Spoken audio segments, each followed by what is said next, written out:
Welcome back. We're here for another session with Walter and Sonika's life story, and we are talking about his evangelism overseas.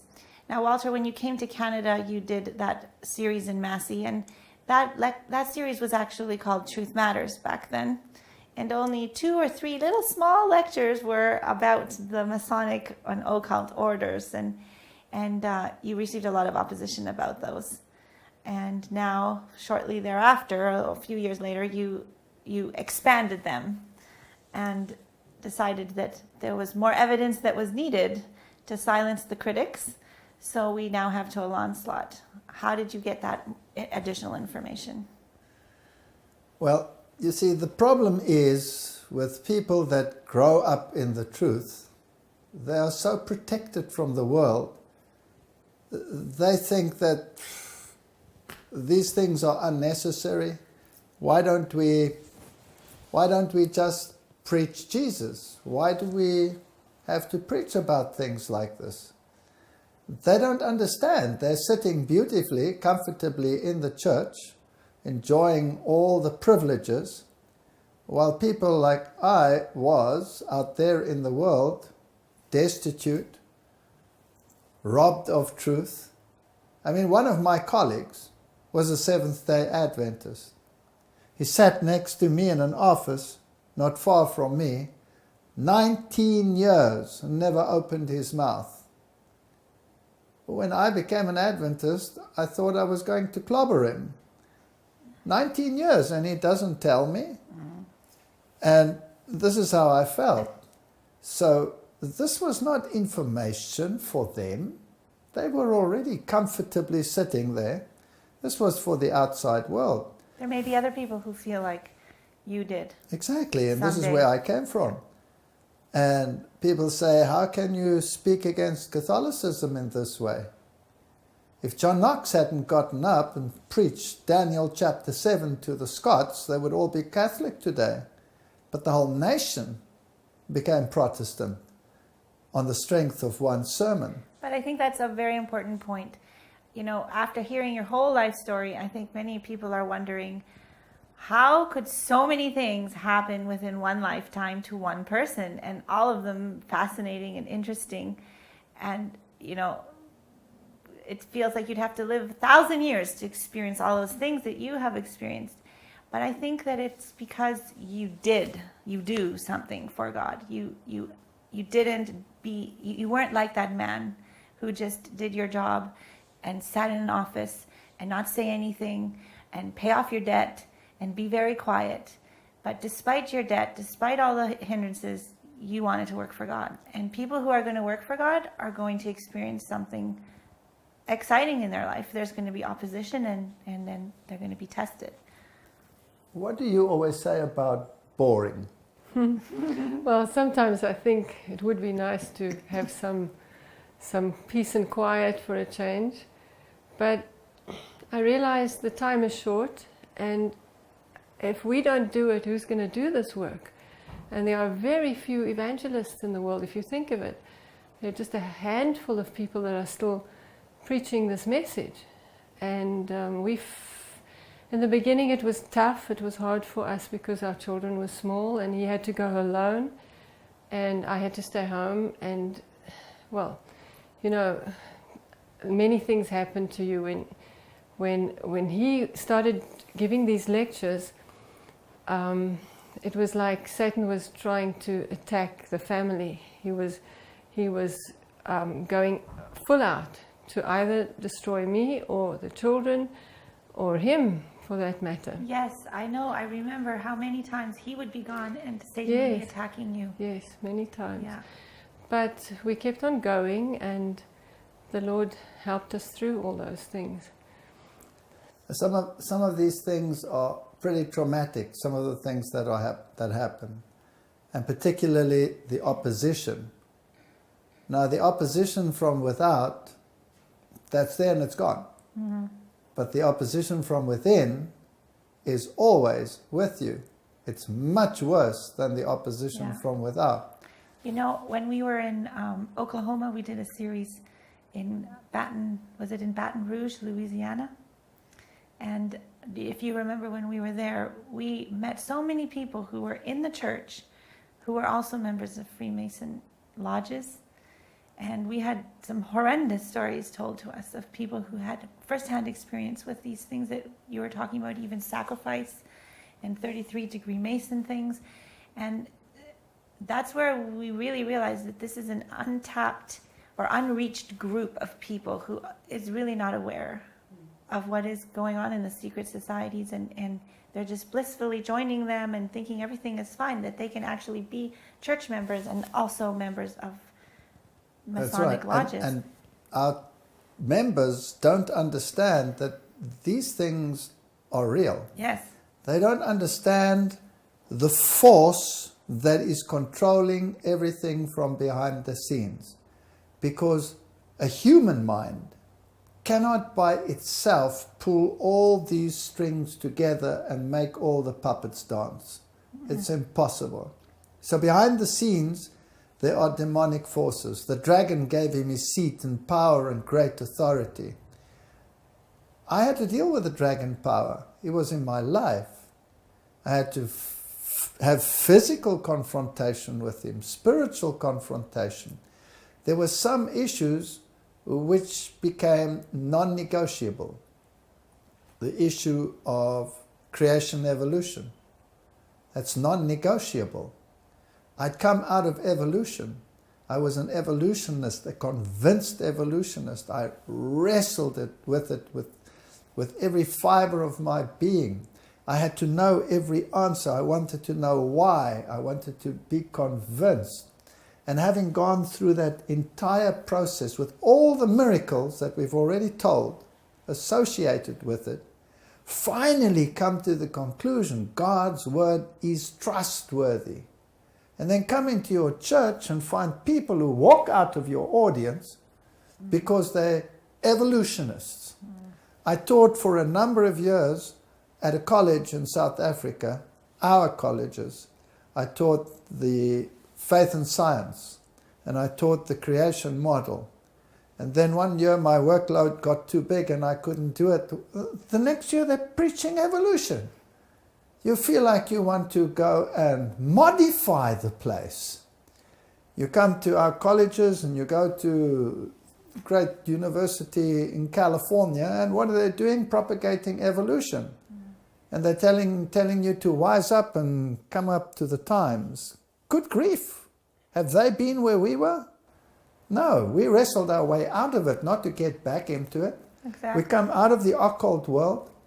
We've dealt with demons. We've dealt with all of these issues. Yeah. And then I've got to expect and accept spiritual formation and sit there and have repetitive blabbering in order to get a state of consciousness so that some demon can control my mind. Good grief. It's non-negotiable. Resist it with every fiber of your being.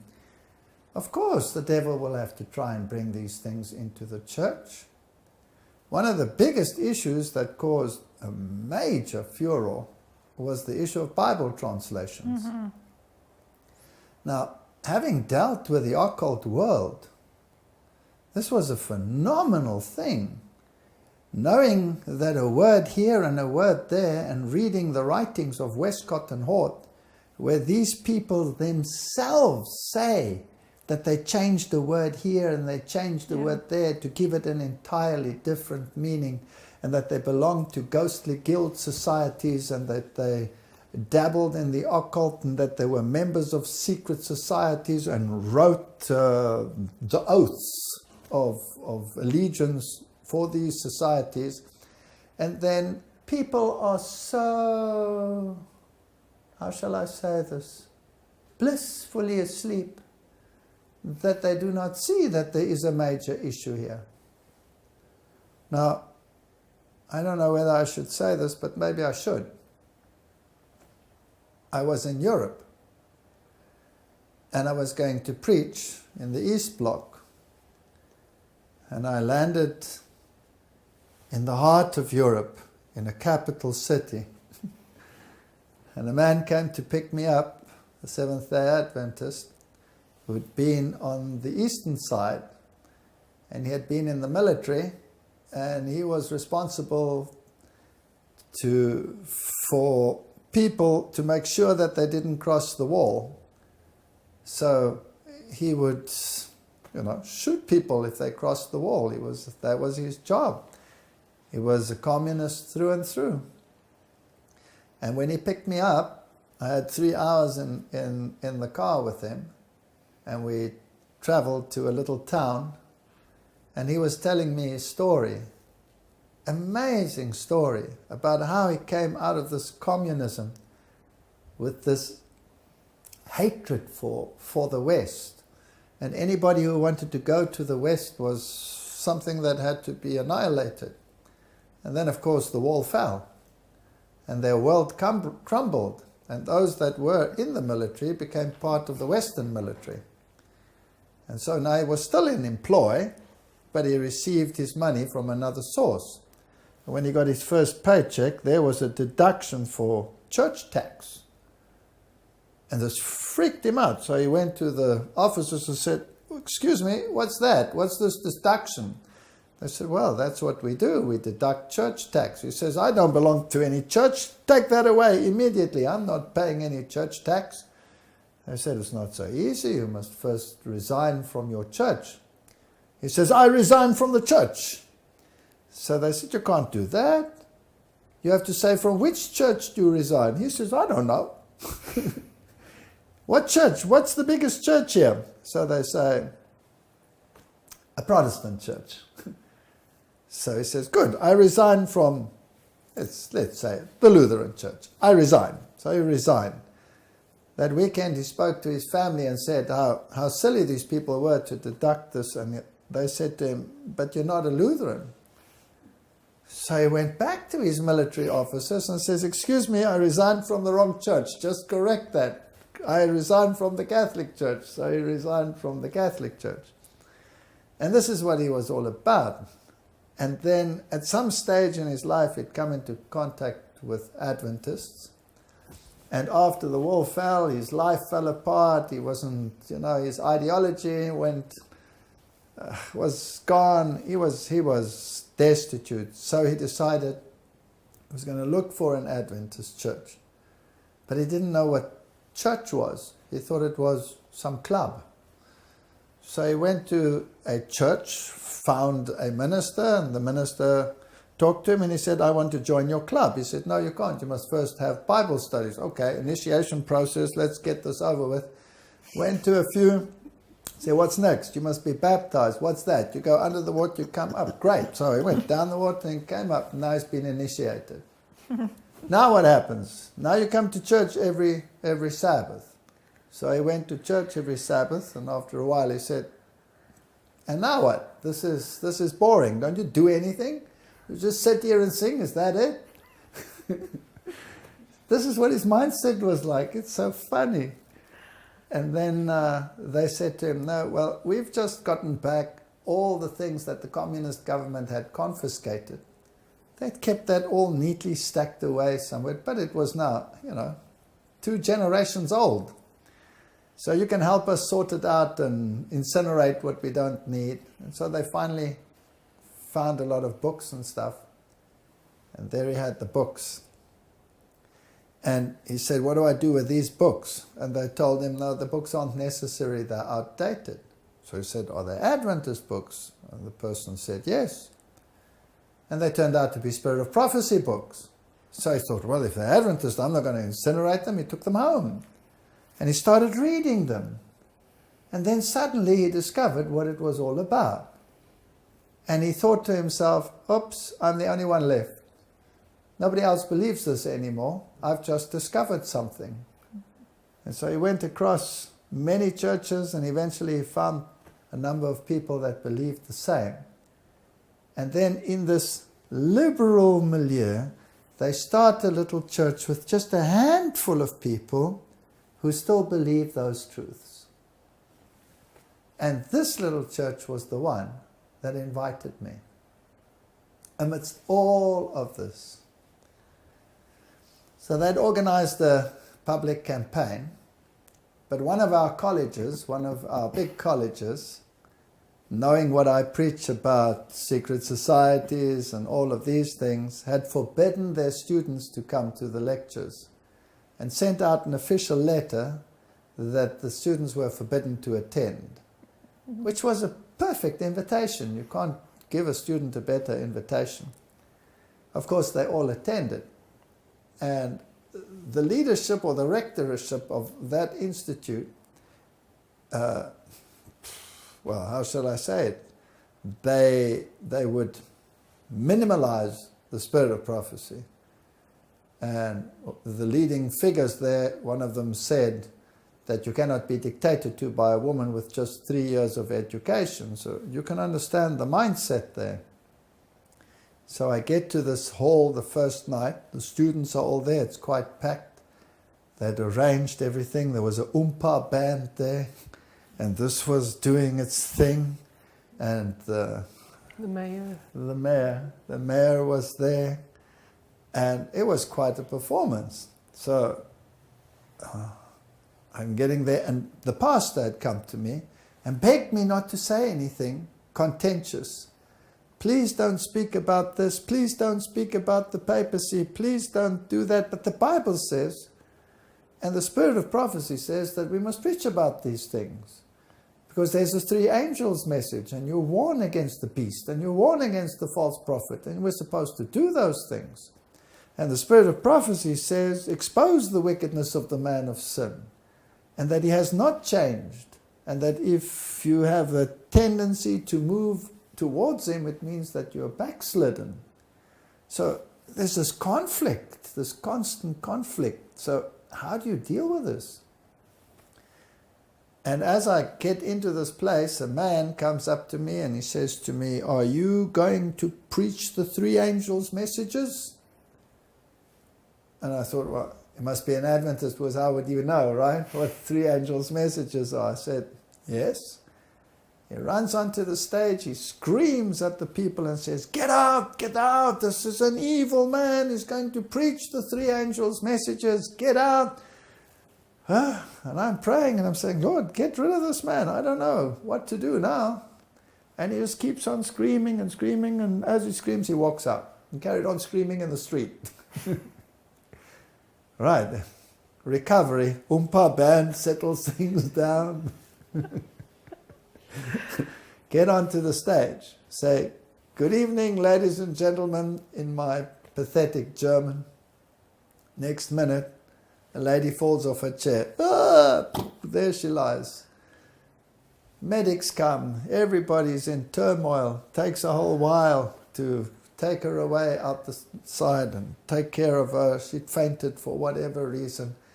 This is the type of thing you're dealing with all of the time. Now, I'm not new at this. I know what's happening. So I'm praying and I'm saying, Lord, help me. So obviously, this must be important. Yeah. So Walter, you've had a lot of opposition in Germany, not just with the little church situation, but every time you go there, you seem to get into another trouble. And in the last one you went, there was a lot of trouble. Tell us about that. Well, let me first say something about Germany. I have German roots, right? And it's almost like I'm a sucker for punishment. I always go back and I always get beaten when I go there, not in a physical sense, but in a spiritual sense. But you know what? It's a sign of the war. It's a symptom. I've met such wonderful people in Germany, such kind and sweet and gentle people. And I've met such hard-headed people, like I was. So we butted heads on many, many occasions. And I think God has used my life to prepare me for some of these confrontations that would come. And almost like telling the headmaster of the school, do you want to give me another blow? Mm-hmm. Not that I like blows, and not that I do this because I'm a masochist, but these people were the children of the Reformation. Yeah. And I think that they are under special attack, and Satan hates them. Martin Luther gave something to the world, that he's going to make that nation pay for, and he's made them pay ever since that day. Mm-hmm. They have been degraded, they have been uplifted, they have been destroyed, they have been rebuilt and destroyed again. That nation has had a very, very hard time. And some of them have become so hardened that they find no place for God. And some of them are so battered that they long for God. And I think God is looking upon that nation with tears in his eyes. And so why do I go back? I go back and I go back because I believe there are still some there whom God is calling. So with that as a background. Now when last I was there, I was accused of anti-Semitism. And it's pretty clear that those who did the accusation came from within and not from without. And, well, that is a rather sad situation. Now, am I an anti-Semitic? The answer is no. I'm anything but an anti-Semitic. I'm not an anti-Semitic, I'm not an anti-Muslim, I'm not an anti-Hindu, I'm not an anti-white, an anti-black, anti-Hispanic, or anti-anything. I'm a pro-God. And I want every tribe and nation and people to accept salvation in Jesus Christ. But I did say that the current theology of events in a literal Israel being the culmination of prophecy was wishful thinking. Mm. And that the literalism that we have in the dispensationalist theology of the day, that literalism is not biblical. Now, dispensationalism teaches a literal fulfillment of the literal promises to a literal Israel. And I said, firstly, there's a spiritual Israel, because the promises are transferred from the literal to those who are in Christ. That's the first thing. That's biblical. Paul said so. If you are in Christ, you be Abraham's seeds and heirs according to the promise. So that's the theological side.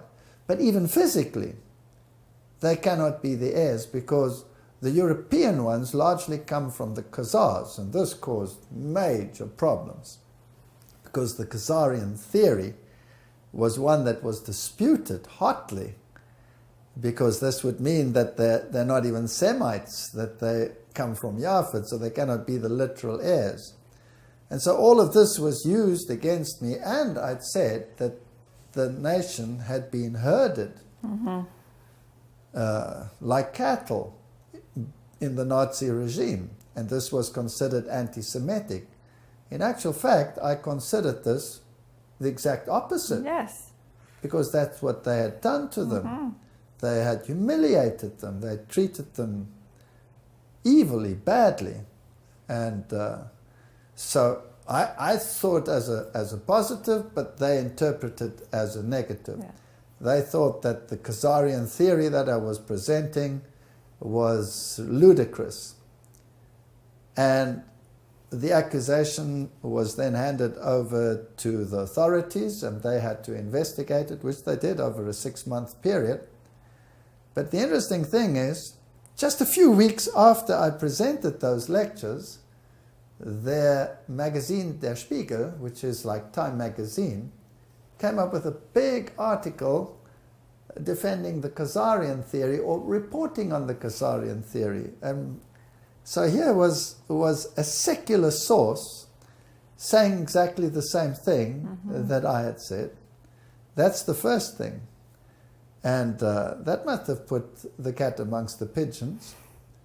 And then the Jewish Guild themselves said that there was no anti-Semitism. And finally, the courts also threw out the accusation. But why did God permit this? Because this is quite a serious issue. I believe that we are very close to the time of the shaking. And I believe God wants to make prominent the difference between those who want to stand by the theology of the Bible and those who want to follow an ecumenical line of thinking. And if you want to accommodate everything that the Bible calls Babylon and make that your theology, then you are in serious trouble. Is it even bad to call religious systems that no longer follow the precepts of the Bible Babylon? Is it bad? Because God says, come out of her, my people. So God's people are in those systems. This is not an attack against people. This is an attack against systems. And if we don't give the prophetic trumpet a certain sound, how will we know where to rally? And how will people know what to come out of if they're not Exactly. given the definition? So when we have these campaigns where we say, oh, we have to watch out for the mark of the beast, or beware of the false prophet, but we don't say who the beast is and we don't say who the false prophet is, let alone what his mark is, then what's the point? Yeah. You might as well leave it. So I believe it is to make issues prominent. And if he counts us faithful and worthy to suffer as a consequence, then so be it. You see, when everything goes wrong, then I know God wants this thing done. Exactly. And I've said this to you many times, right?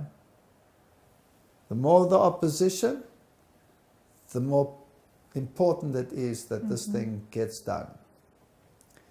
And I gave my lectures, and that's where the furor started, with the Bible and this occultism.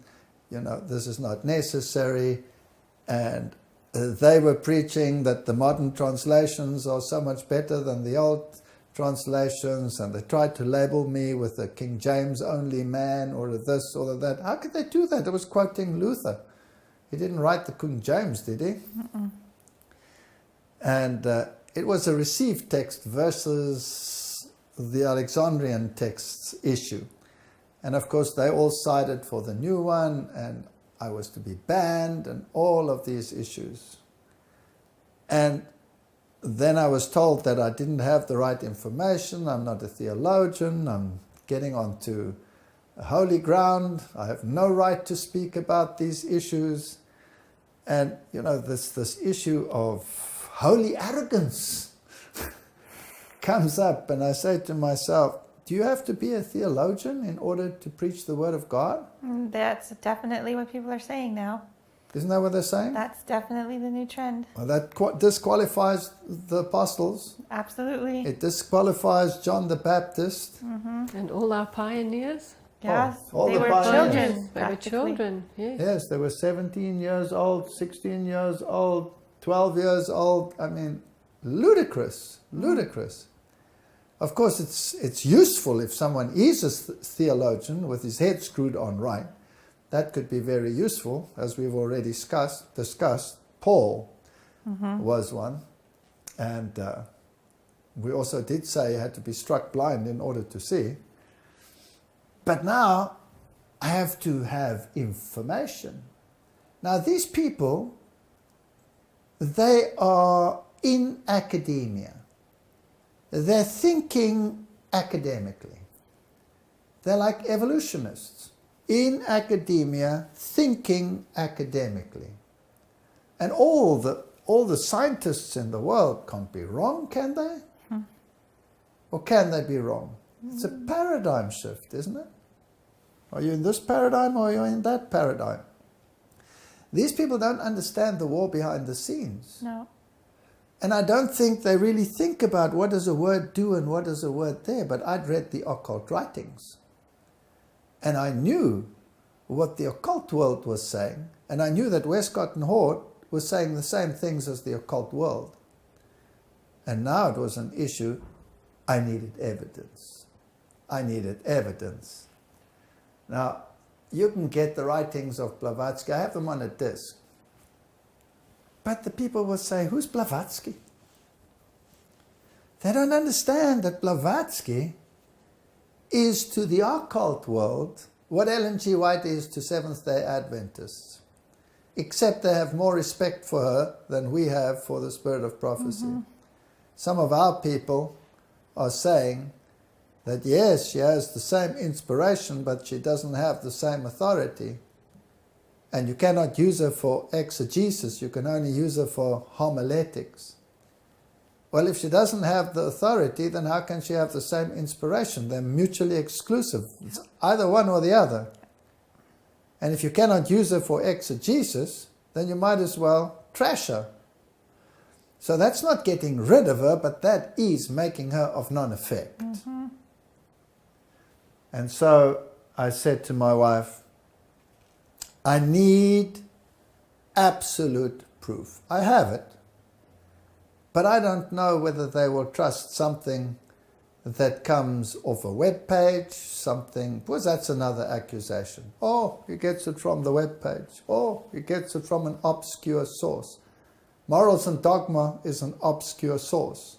That shows such blatant ignorance it boggles the mind. But leave that as it were.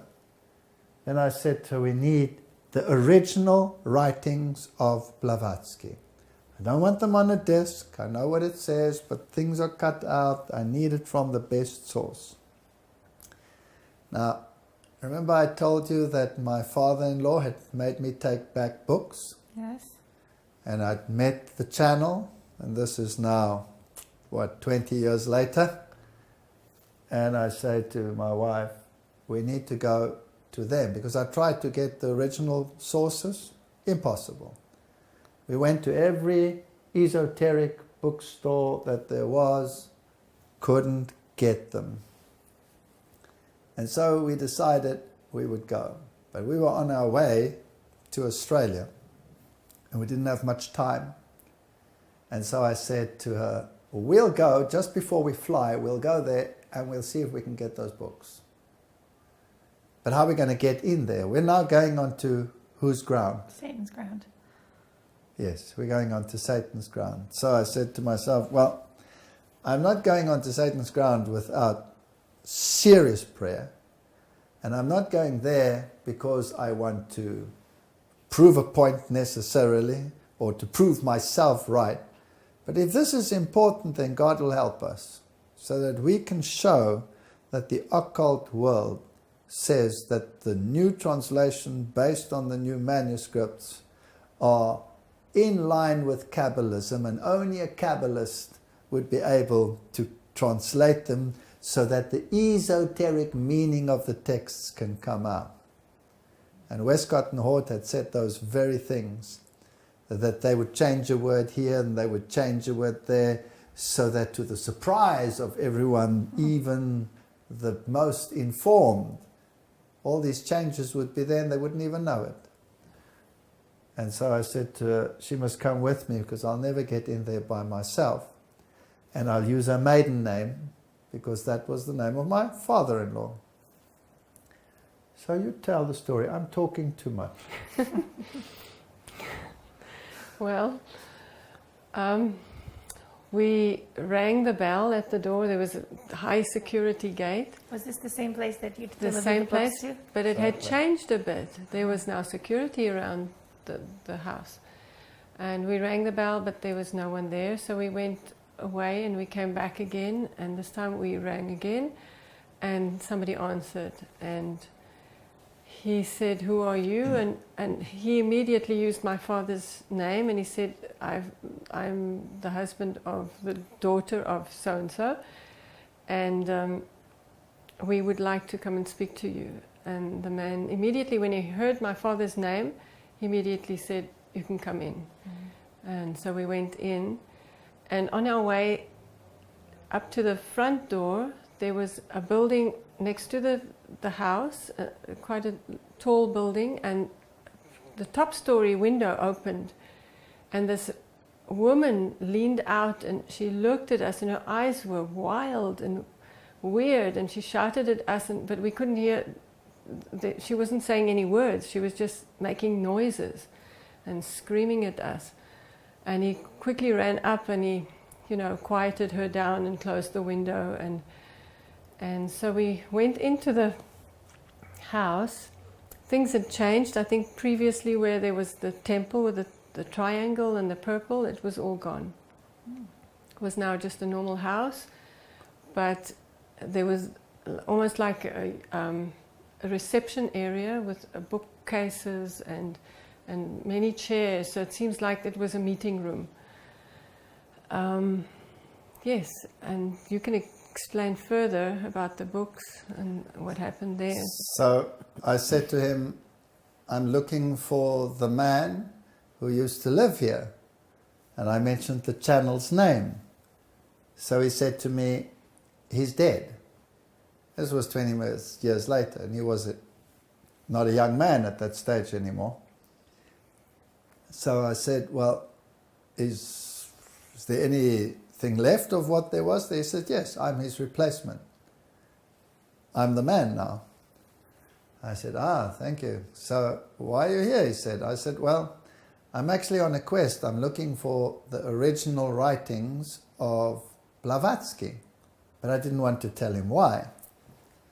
So he says, you want the original writings of Blavatsky? He says, well, unfortunately, they're not available. You can't have the original volumes of those works. But I have many books for you. Come, I'll show you. So he took me to a table, and there were lots of books lying there. And I remember one of them was Bridges, and I said, I've read that. And then there was Alice A. Bailey stuff. I said, I've read that. And he said, so do you want none of these? I said, no, I don't want them. I've read them all. And he took his hand like this, and he wiped them to one side. So he said, so you're done with these? And I said, yes, I want Blavatsky. And he looked at me and he said, Blavatsky? Well, if you want Blavatsky, that means you have arrived. And I said, oh, thank you. He says, but I can't just give you Blavatsky. What esoteric school do you belong to? Uh-oh. So I had to do some quick thinking, and I said, I don't belong to an esoteric school. I only know what my father-in-law taught me. And so he talked some about that. And he kept on saying, oh, Blavatsky. And then he kept on showing me other things. And then he said, let me show you this. And this was fascinating. He took me to a bookshelf, and there was a Bible commentary. As we would have a Bible commentary, there was a Bible commentary. And I took a book down and I started reading. It's the esoteric interpretation of the Bible. So everything that's good becomes evil. Yahweh becomes Satan, and Satan becomes Yahweh. Everything is gospel reversal, right the way through. And I picked this up. So I said to him, this is interesting. What do you do with these? He says, well, we give Bible studies. So I said, okay, so you give esoteric Bible studies. He says, yes, we have a class here and we meet. But I also lecture elsewhere. I don't know how to say this carefully. Let us put it this way. He trained high-ranking theologians in the esoteric schools. And he also told me that I couldn't have these books because even if he died, the books would have to go to high-ranking theologians. Now that's fascinating to me because that meant that some of the high-ranking theologians that are preaching or teaching students are actually trained in occultism and esoteric knowledge. Now, this is not some conjecture of mine. I'm here in this terrain. I'm getting it out of the horse's mouth. And he's almost making it his boast. But I didn't have too much time, and so I said to him, we have to go because I have to go to the airport.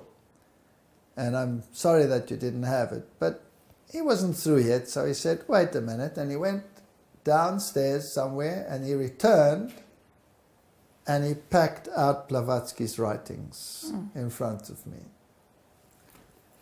He was whetting my appetite, of course. Now, let me make this quite clear. I don't want to read Blavatsky's writings. They're nauseating to me. I've struggled through them. I've read what she has to say.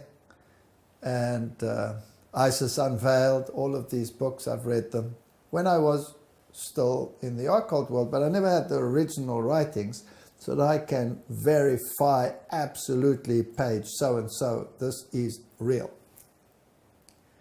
So then he said, but you can't have them, of course. So I said, but can't you get another copy?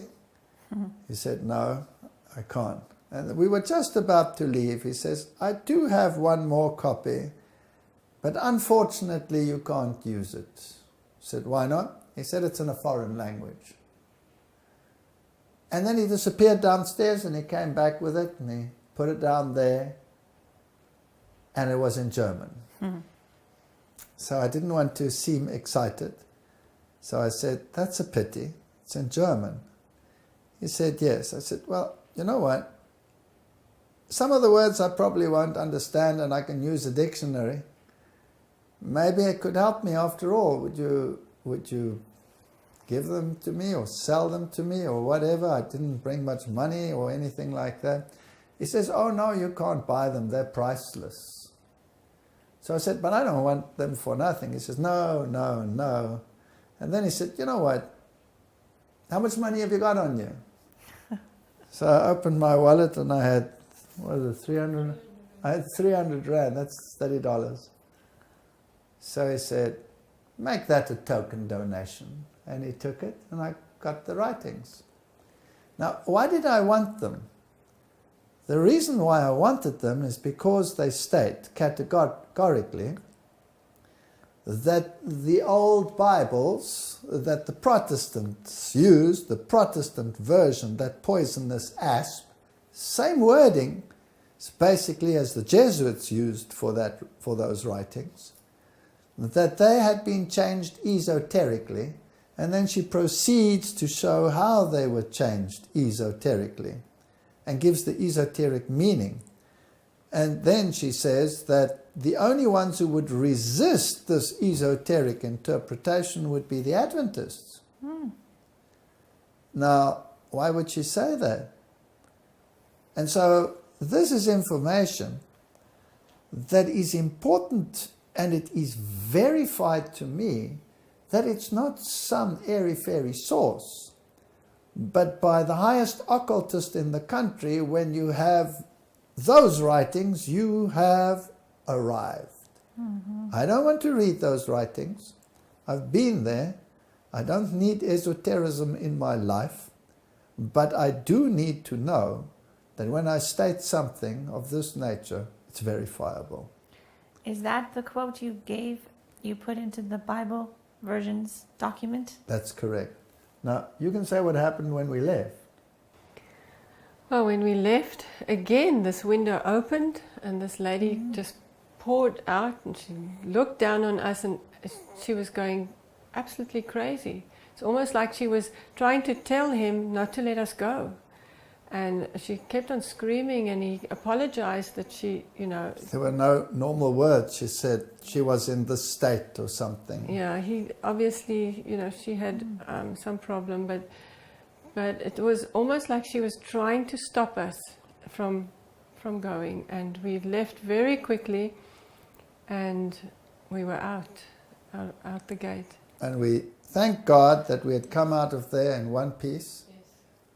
And that perhaps it was more important for me, being under attack from everyone on the outside, to have it absolutely verified and established that this was solid ground, so that I couldn't be moved. And I believe that is what happened. Now, many of the occult writings that I had them in boxes. And they broke into our house. And what they did was amazing. They took some of my son's clothing. They took all my slides, my lectures, and they were all neatly packed into lectures, and there were many of them, thousands of slides. They took them all and emptied them on the carpet. They didn't take them away, and they mixed them all up. It took me weeks to resort my lectures into a series. It was horrendous.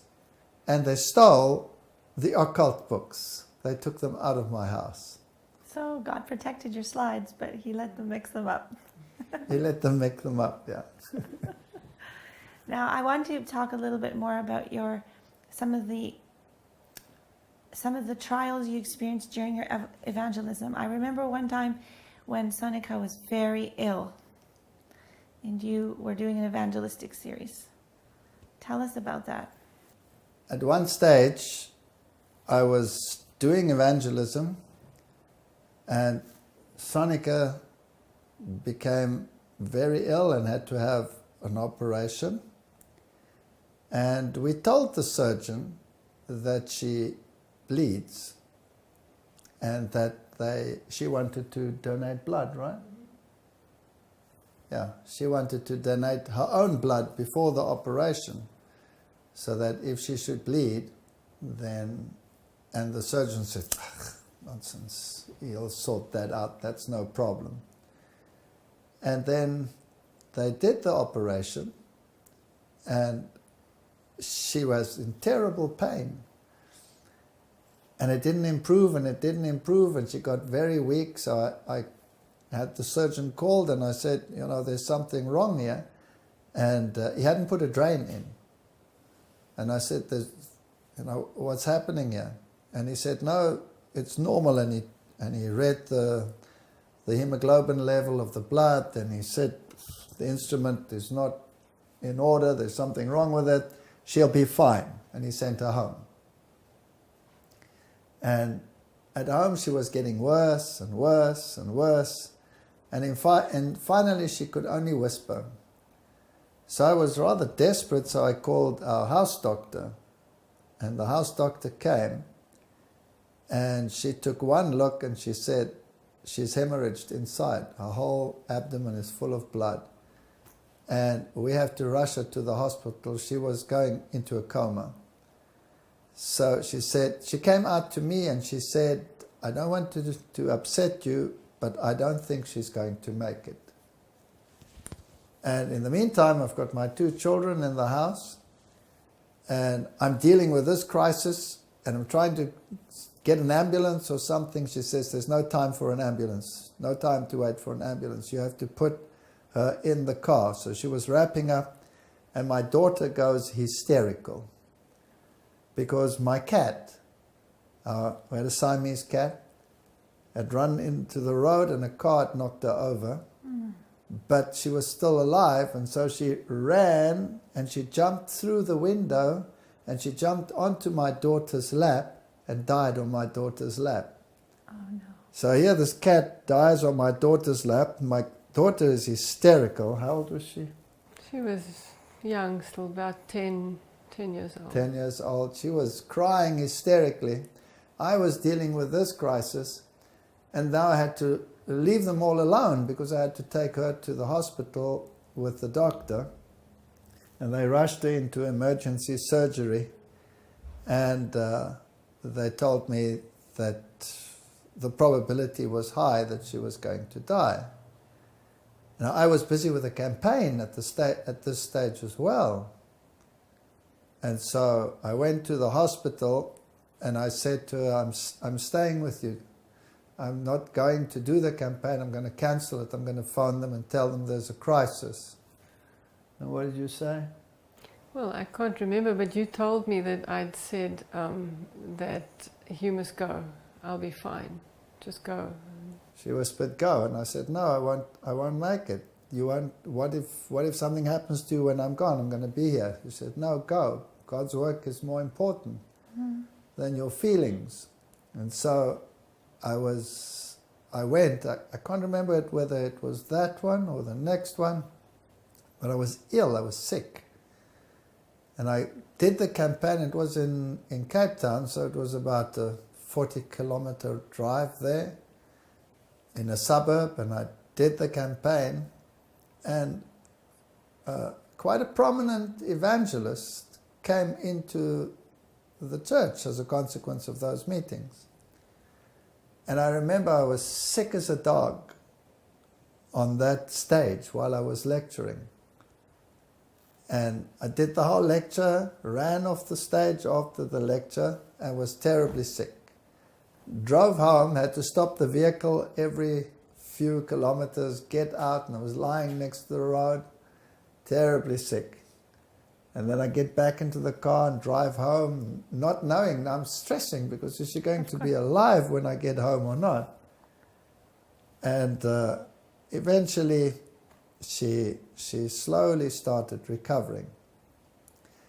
But she was so weak that they said to her she had to lie in bed. Was it 6 weeks?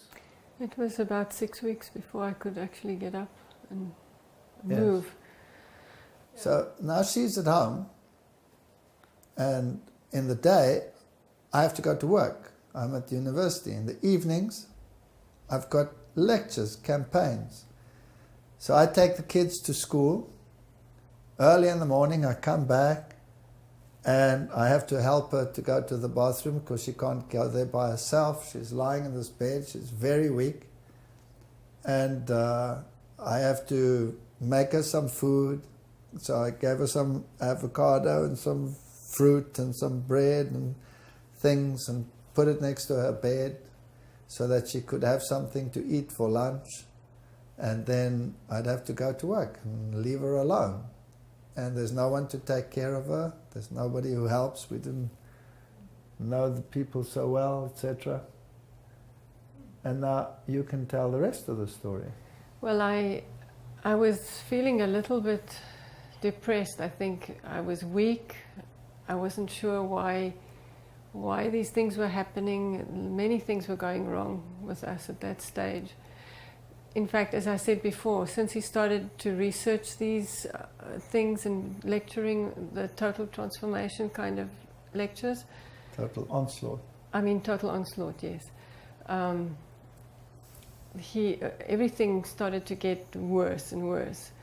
And our family was under attack. And I was lying there and just thinking, you know, have I lost contact with God? Is he still there? Is he still speaking to me? Where is he? And I remember we had a German Shepherd dog and a cat, and we used to leave the back door open for the dog to come in and go out. And the door was open, and the dog was sleeping in the passage, and the cat was sleeping somewhere in the lounge. And normally, you know, they wouldn't let any other animal come into the house. And I heard these little footsteps coming up the passage towards the bedroom. And the next minute there was this little squirrel it jumped right up onto the bed. And I was still thinking, how on earth did it get past the dog and past the cat? Because they would just destroy the poor animal. And so it jumped up onto the bed, and I was at that moment propped up, trying to eat my lunch with the avocado and the bread and the fruit, and it came right up to the plate and it started eating on that side of the plate the food. So I gave him his half and I took mine, and so we sat there eating until he was finished, and then he jumped off and he went and lay on the couch. There was a couch in the bedroom, and he lay there in the sun and for maybe an hour, and then it went out past the dog, past the cat, and out. And I thought, wow, that's very interesting. It's so tame. Why would a wild animal do that? Next day... But you must remember that you love animals. Yes. So this was... I love animals. I've always loved any kind of animal. And the next day, lo and behold, lunchtime, here comes the little squirrel up on the bed, has its lunch with me. And this happened every single day for the time that I was still in bed. And once it was almost 6 weeks. And at the end of that period, I was able to get up, and I went outside, and I was trying to see where the squirrel was, and it was up in a tree.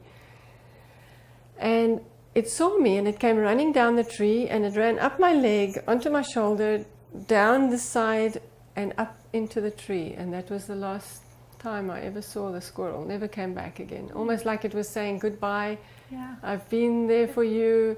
And in that time I was so strengthened because God, I knew God could even send an animal to make you feel that He's close, because that's His creation. And I felt that He was close, even through a little squirrel.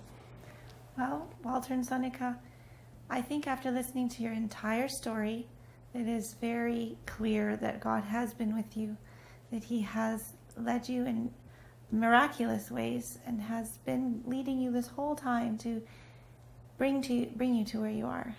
And I think it's an encouragement to everybody who's listened to it. And I hope that our viewers will be able to be strengthened as a result of this, and that even though maybe such dramatic things don't happen to them, but that they can find encouragement in the little things that happen in their own lives, and that they will stay faithful through their own trials as you have stayed faithful. And thank you very much for joining us and telling us your very long and very exciting story. Thank you. And thank you for joining us as well.